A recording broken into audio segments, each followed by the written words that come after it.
Bonjour à tous, un nouveau petit montage, juste pour travailler une technique sur le corps. C'est pas des corps qui sont trop travaillés en France, mais il y a des pays où ils les utilisent beaucoup, notamment la Pologne. Donc on part sur un montage complètement classique au départ. Un montage type Pheasant Tile, hein. On va faire un sous-corps en fil. Pas grand chose de très intéressant. Euh, un- on va récupérer des fibres de faisan, de queue de faisan.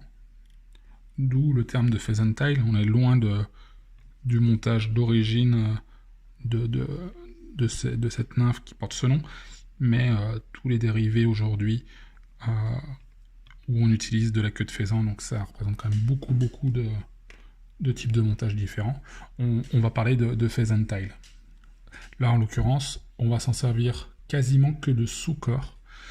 Je vais venir chercher un fil de cuivre fin, donc c'est un 10 centièmes, que je vais mettre en attente, et puis également un fil type polyfloss, et que je vais également mettre en attente. Euh, donc là, je vais utiliser un jaune, histoire d'avoir un bon contraste avec le reste du montage. Voilà.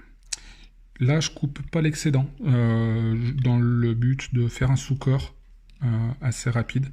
Donc je garde mes matériaux qui sont, enfin l'excès des matériaux qui sont en attente derrière. Je le garde en sous-corps. Voilà, ça évite de trop charger avec du fil de montage. Par contre, je le garde bien sur la longueur complète de la hampe.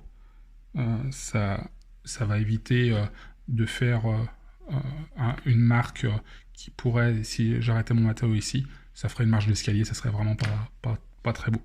Une fois que j'ai fait ça, une petite goutte de colle cyanoacrylate pour consolider mon montage. Donc toujours à la mettre en dessous.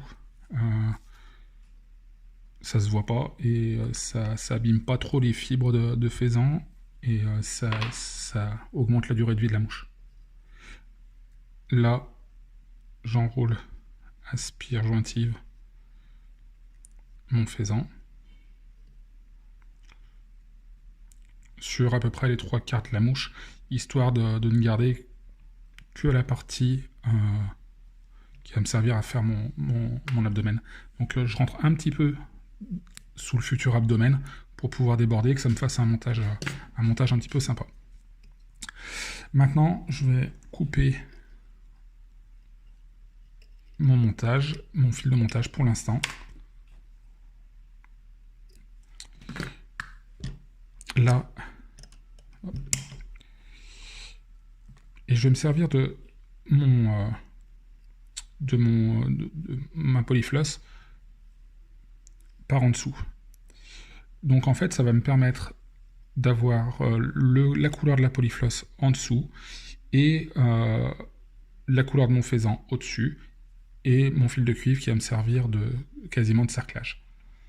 Donc là, je mets mon étau à l'horizontale et puis on va voir le corps se dessiner petit à petit. Je passe dessus, je reviens par l'arrière, je bloque, je repasse dessus, je passe par derrière ma polyfloss, je bloque, je passe, et on va faire ça sur l'ensemble du corps.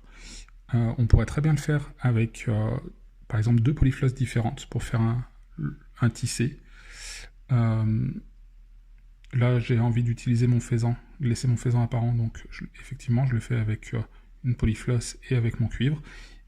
Et puis aussi, l'avantage, c'est que le cuivre, on peut le lâcher. Si on le fait avec 2 polyflosses, on est obligé de les tenir tout le temps.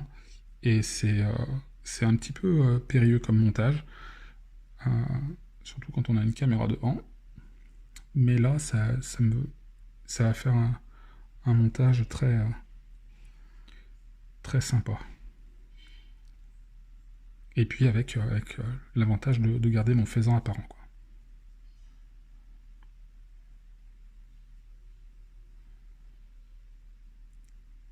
Alors moi qui suis plutôt amoureux des montages qui se font très rapidement, on va dire qu'une mouche,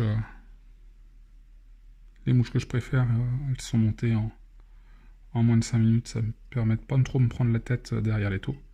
Bah là c'est un petit peu plus long que d'habitude, mais ça fait une mouche relativement jolie. Et puis c'est en ces périodes où on a un petit peu plus le temps que d'habitude à cause de ce confinement, de passer derrière les taux, et ça permet d'avoir des mouches un peu sympas dans les boîtes.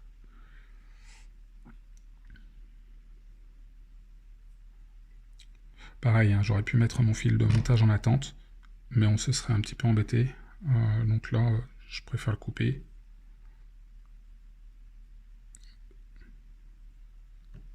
Voilà. Là, je viens bloquer la fin de mon corps avec du cuivre. Je coupe l'excédent de polyfloss. Sur le dessus, on a le cerclage avec le cuivre. Et puis on a cette fameuse couleur jaune en dessous. Donc on a vraiment un corps parfaitement bicolore contrasté, avec une technique de montage qui est pas trop habituelle, mais qui est assez sympa. Là, je coupe l'excédent de mon cuivre. Je récupère ma soie de 14-0.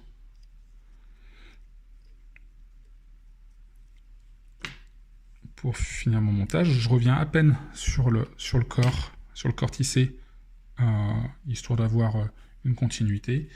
Et puis là, j'ai plus que mon thorax à faire, donc au choix avec du faisan, avec un matériau synthétique, ou même avec un cul de canard. Là, je vais utiliser un cul de canard pour faire mon sac à l'air.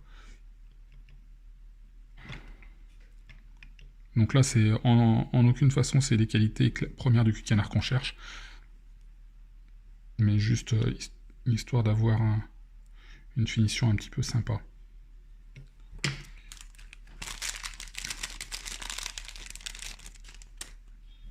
Là, je vais me faire un petit dubbing en lièvre, pas trop de fioriture, hein, et après c'est au choix du monteur. Voilà.